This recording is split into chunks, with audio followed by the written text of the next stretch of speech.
ইব্রাহিম আলাইহিস সালাতু ওয়াস সালাম আমাদের নাম রেখেছেন কি? মুসলিম। কি রেখেছেন? মুসলিম। নামটি এমনি এমনি আসে নাই। আমাদের জাতির পিতা ইব্রাহিম আলাইহিস সালাতু ওয়াস সালাম আমাদের নাম রেখেছেন মুসলিম। মিল্লাতা আবিকুম ইব্রাহিমা হুয়া সাম্মাকুমুল মুসলিমিন। বলেন সুবহানাল্লাহ। মিল্লাতা আবিকুম, আল্লাহ তাআলা বলেন তোমাদের ধর্মের পিতা, তোমাদের জাতির পিতা ইব্রাহিম তোমাদের নাম রেখেছে মুসলিম। সুবহানাল্লাহ। মুসলিম নামটা কে রেখেছে? আমাদের বাবা। পিতা মাতার দায়িত্ব ছেলে সন্তানের নাম রাখা, ঠিক কিনা? ছেলে সন্তান হইলে পিতা মাতার দায়িত্ব তার কি করা? নাম, কোরআন সুন্নাহ মোতাবেক একটি নাম রাখা। তা আমাদের পিতা ইব্রাহিম আলাইহিস সালাম তিনি আমাদের নাম রেখেছেন মুসলিম। আল্লাহ তাআলা বলেছেন, কুল ইন্না সলাতি ওয়া নুসুকি ওয়া মাহইয়ায়া ওয়া মামাতি লিল্লাহি রাব্বিল আলামিন।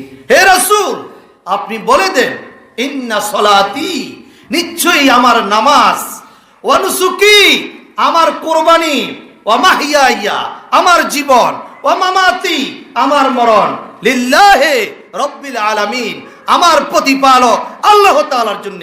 বলেন সুবহানাল্লাহ। আপনার সবকিছু সামগ্রিক জীবন আল্লাহ তাআলার কাছে সুপর্দ করতে হবে। আল্লাহর কোরআন এবং বিধান দিয়ে জীবন পরিচালনা করতে হবে। আমাদের পরিচয় হলো আমরা মুসলিম। এই পরিচয়টা আল্লাহ তাআলা কোরআনে কারিমে অন্য জায়গায় বলে দিয়েছেন। আল্লাহ তাআলা বলেছেন, ওয়ামান আহসানু কাওলাম মিম্মান দাআ ইলাল্লাহি ওয়া আমিলা সালিহান ওয়া ক্বালা ইন্নানি মিনাল মুসলিমিন। তার কথার সাথে কার কথা উত্তম হতে পারে? যে মানুষকে আল্লাহ তাআলার দিকে আহ্বান করে। বলে সুবহানাল্লাহ। কার দিকে? আল্লাহ তাআলার দিকে আহ্বান করে। এর সাথে কার কথা উত্তম হতে পারে? ওয়া আমিলা সালিহান, এবং কি করে?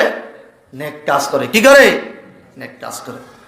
বলে ওয়া ক্বালা ইন্নানি মিনাল মুসলিমিন, তোমরা মানো আর না মানো, আমার দাওয়াত গ্রহণ করো আর নাই করো, জেনে রাখো আমি মুসলিম। বলেন সুবহানাল্লাহ।